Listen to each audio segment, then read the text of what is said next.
So good morning guys. तो चलिए start करते हैं आज के यानी कि 21 जनवरी के इंपॉर्टेंट करंट अफेयर्स को। तो इस प्रश्न में आपसे पूछ रहे हैं अभी हाल ही में भीमराव अंबेडकर जी की प्रतिमा जिसका नाम है स्टैच्यू ऑफ सोशल जस्टिस, इसका भी किस राज्य में अनावरण किया गया? तो आंसर होगा आंध्र प्रदेश में। तो अभी आंध्र प्रदेश के जो मुख्यमंत्री हैं जगन मोहन रेड्डी, उन्होंने भी आंध्र प्रदेश के विजयवाड़ा में स्टैच्यू ऑफ सोशल जस्टिस यानी कि सामाजिक न्याय की प्रतिमा का अनावरण किया है। ये बी.आर. अम्बेडकर जी की स्टैच्यू है जिसकी हाइट की बात करोगे तो 206 फुट है, जिसमें अगर केवल आप मूर्ति की बात करोगे तो वो 12 फीट ऊंची है। और इसकी हाइट की बात करेंगे तो 206 फुट इसकी हाइट है, जिसमें मुख्य मूर्ति 125 फुट की है और नीचे का जो उसका मंच है, जो प्लेटफॉर्म है, वो 81 फुट का है। और इस तरह से ये दुनिया में बी.आर. अम्बेडकर जी की सबसे ऊंची प्रतिमा बन गई है। अच्छा, वैसे बी.आर. अम्बेडकर जी की और भी स्टैच्यूज हमने पढ़ी हैं। टोटल 3 स्टैच्यूज में आपको रिवाइज कराऊंगा। एक तो महाराष्ट्र के लातूर में आपको मिलेगी जिसे स्टैच्यू ऑफ नॉलेज कहते हैं, वो 70 फुट ऊंची है, बी.आर. अम्बेडकर जी की है।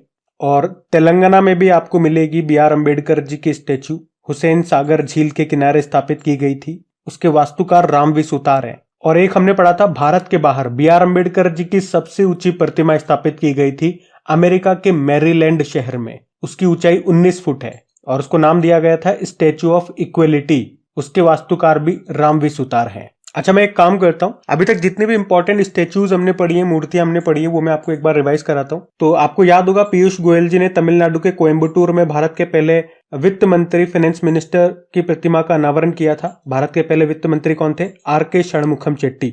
और अभी नए संसद भवन का डिजाइन किसने तैयार किया था? डॉक्टर बिमल पटेल ने। ये तेलंगाना में बी.आर. अम्बेडकर जी की स्टैच्यू के बारे में मैंने आपको बता ही दिया। मोदी जी ने बंगलुरु में स्टैच्यू ऑफ प्रॉस्पेरिटी, समृद्धि की मूर्ति का अनावरण किया था। ये बंगलुरु के संस्थापक केम्पेगौड़ा जी की स्टैच्यू है, 108 फीट ऊंची है, इसके भी वास्तुकार रामवी सुतार है। भगवान शिव जी की सबसे ऊंची प्रतिमा का अनावरण किया गया था जिसे विश्वास स्वरूपम कहते हैं, स्टैच्यू ऑफ बिलीव। कहाँ पे? राजस्थान के राजसमंद में, 369 फुट ऊंची है ये। स्टैच्यू ऑफ नॉलेज भी मैंने आपको बता दिया। बाकी स्टैच्यू ऑफ इक्वलिटी हैदराबाद में संत रामानुजाचार्य जी की स्टैच्यू है, 216 फीट ऊंची है ये। स्टैच्यू ऑफ यूनिटी आपको याद होगा सरदार पटेल जी की स्टैच्यू है, गुजरात के केवड़िया में आपको मिलेगी, नर्मदा नदी के किनारे साधु बेट द्वीप पर। ये दुनिया की सबसे ऊंची स्टैच्यू है, 182 मीटर इसकी हाइट है और इसके वास्तुकार रामवी सुतार है। अभी हमारी प्रेसिडेंट द्रौपदी मुर्मू जी ने नई दिल्ली में महात्मा गांधी जी की प्रतिमा का अनावरण किया था, 12 फुट ऊंची है। और दुनिया की सबसे ऊंची नटराज प्रतिमा ये स्थापित की गई थी नई दिल्ली में, जो G20 समिट हुआ था ना, भारत ने इसको होस्ट किया था 2023 में। कहाँ पे? भारत मंडपम में, वहीं पे इसको स्थापित किया गया था। 28 फुट ऊंची थी ये, इसकी मूर्तिकार हैं राधा कृष्णन। और आपको याद होगा मध्य प्रदेश में जब मुख्यमंत्री शिवराज सिंह चौहान थे, उन्होंने ओमकारेश्वर में 108 फुट ऊंची आदि शंकराचार्य जी की प्रतिमा का अनावरण किया था और उस प्रतिमा को कहा गया, उस स्टैच्यू को कहा गया समानता की प्रतिमा, स्टैच्यू ऑफ वननेस। तो इस तरह से ही कुछ मूर्तियां हमने पढ़ी थी, न्यूज में रही थी, इनको ध्यान में रखना। अच्छा, यहाँ पे मैं आपको ये भी बता दूं कि अयोध्या में रामलला की जो मूर्ति है, तो मूर्ति की हाइट कितनी है और उसका निर्माण किसने किया है, ये 2 पॉइंट भी याद रखना। अगर इंच में पूछोगे तो 51 इंच है, फुट में पूछोगे तो 4.25 फुट है इसकी ऊंचाई। और बात करेंगे मूर्ति का निर्माण किसने किया, तो अरुण योगी राज ने किया है, कर्नाटक के मूर्तिकार है। और राम जी की जो यहाँ पे मूर्ति स्थापित की जा रही है, वो देखोगे आप 5 साल की उम्र को वो दर्शाती है। उनकी मूर्ति जो है वो शालिग्राम पत्थर से बनी हुई है, जिनसे हिंदू धर्म के देवी देवताओं की मूर्तियां बनाई जाती है, इसे पवित्र पत्थर मानते हैं।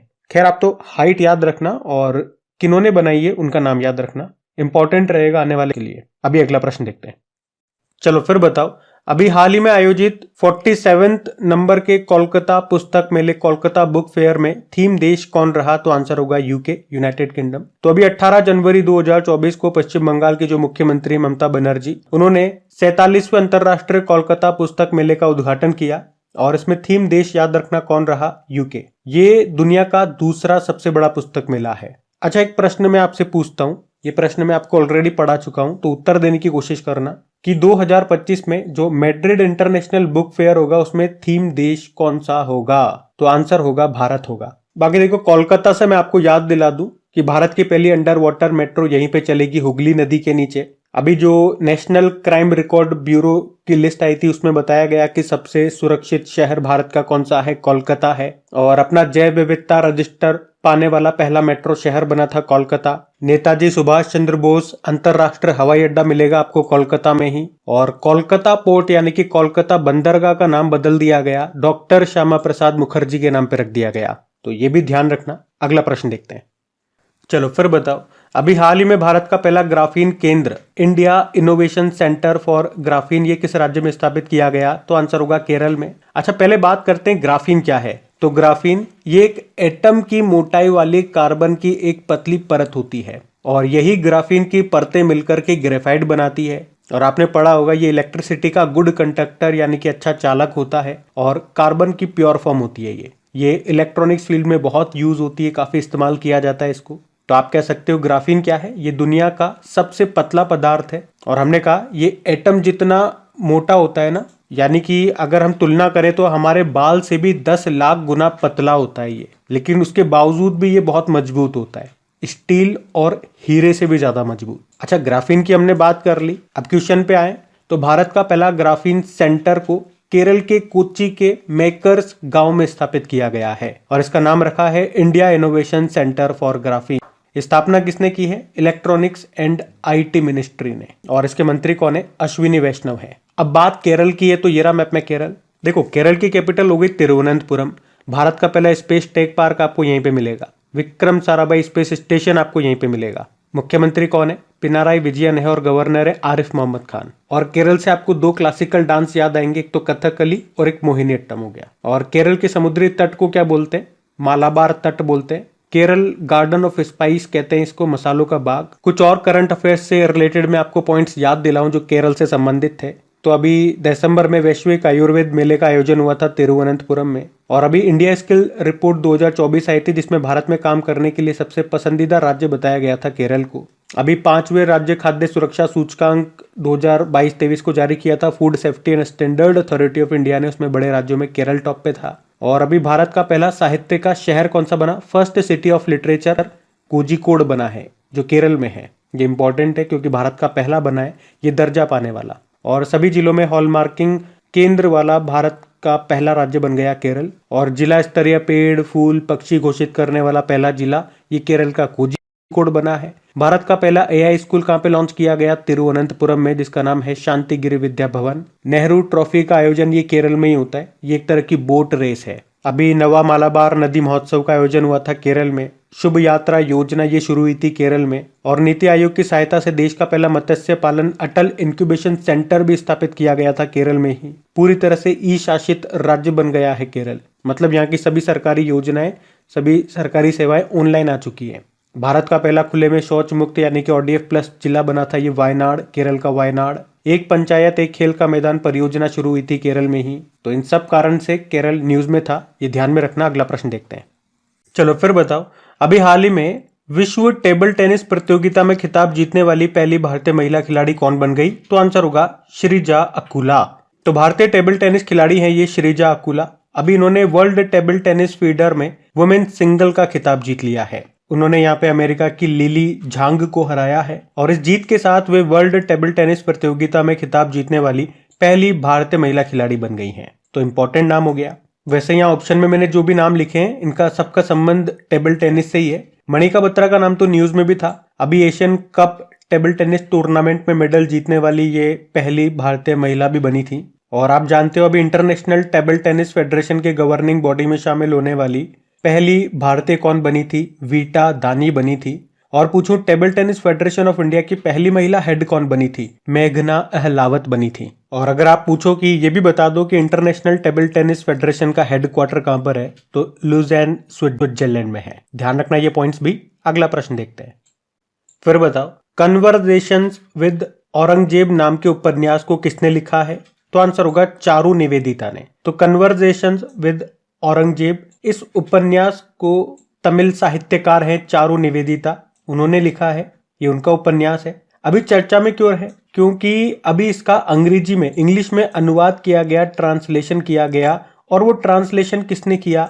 तो उनका नाम भी याद रखना, नंदिनी कृष्णन ने किया है। अच्छा, अब यहाँ पे कुछ बुक्स मैं आपको रिवाइज कराता हूँ जो न्यूज में रही थी। जैसे कि अभिषेक चौधरी ने एक बुक लिखी थी Vajpayee the ascent of the Hindu right 1924 to 77। Debashish Chatterjee ने बुक लिखी है Krishna the seventh sense. Vinod Mankara ने लिखी है prism the ancestral abode of rainbow. Ranjit Pratap ने लिखी है as the wheel turns. Doctor Om Prakash Kaul ने लिखी है राग प्रकाश।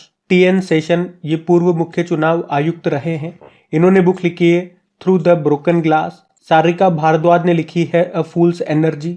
ऋषि राज ने लिखी है कारगिल एक यात्री की जुबानी। और 16 आना बाबू ये भारत और मोहन बागान के पूर्व डिफेंडर रहे सुब्रत भट्टाचार्य की आत्मकथा है। अभय के मानसून नाम से बुक लिखी इन्होंने।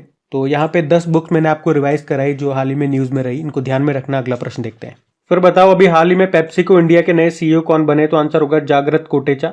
तो अभी पेप्सिको इंडिया ने जागृत कोटेचा को अपना नया सीईओ बनाया है। वे अहमद अल शेख का स्थान लेंगे। बाकी आप जानते हो अभी महाराष्ट्र की पहली महिला डीजीपी कौन बनी थी? रश्मि शुक्ला। भारतीय ओलंपिक संघ के सीईओ बने थे ये रघुराम अय्यर। वैसे भारतीय ओलंपिक संघ के अध्यक्ष कौन है? पीटी उषा है। और एशियन डेवलपमेंट बैंक में एग्जीक्यूटिव डायरेक्टर बनाए गए थे विकास शील इनका नाम है।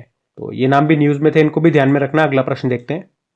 फिर अगला प्रश्न है अभी हाल ही में प्रधानमंत्री नरेंद्र मोदी ने किस राज्य में Boeing India engineering and technology centre का उद्घाटन किया? तो आंसर होगा कर्नाटक में। तो अभी प्रधानमंत्री नरेंद्र मोदी जी ने कर्नाटक के बंगलुरु में Boeing India engineering and technology centre का उद्घाटन किया है। बोइंग आपको पता है ये अमेरिका की एक कंपनी है जो एरोप्लेन वगैरह, रॉकेट, सैटेलाइट, मिसाइल वगैरह ये बनाती है। और अभी इसने अमेरिका के बाहर ये अपना सबसे बड़ा निवेश किया है, क्योंकि सेंटर को बनाने में इसे 1600 करोड़ रुपए लगे हैं। इसका जो ये कैंपस है 43 एकड़ में फैला हुआ है। यहाँ पर ये हवाई जहाज वगैरह का निर्माण करेगा और उससे संबंधित ट्रेनिंग वगैरह भी देगा। अच्छा, इसी के दौरान मोदी जी ने बोइंग सुकन्या कार्यक्रम भी शुरू किया है, जिसका उद्देश्य है विमानन क्षेत्र यानी कि एविएशन सेक्टर में पूरे भारत से ज्यादा लड़कियों को बढ़ावा मिल सके। अब बात यहाँ पे कर्नाटक की है, तो ये रहा मैप में कर्नाटक।